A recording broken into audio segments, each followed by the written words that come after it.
আসসালামু আলাইকুম। Kuwait আল-মাতলা city সিরামিকের কাজ হচ্ছে তিনতলার মধ্যে। দেখুন প্রবাসীরা কত কষ্ট করে এই রোদের মধ্যে, কত রোদ বাহিরে।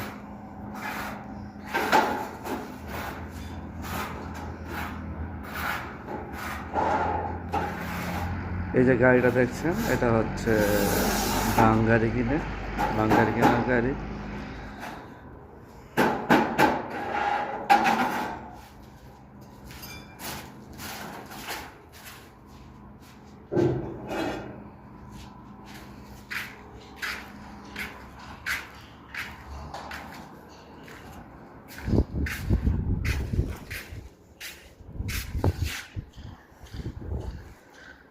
এখানে যত বিল্ডিং দেখছেন সব নতুন কাজ চলছে। এটা একটা নতুন প্রজেক্ট কুয়েতের। উপরের যে অংশগুলো দেখছেন বড় বড়, ওগুলো হচ্ছে পানির ট্যাঙ্কি।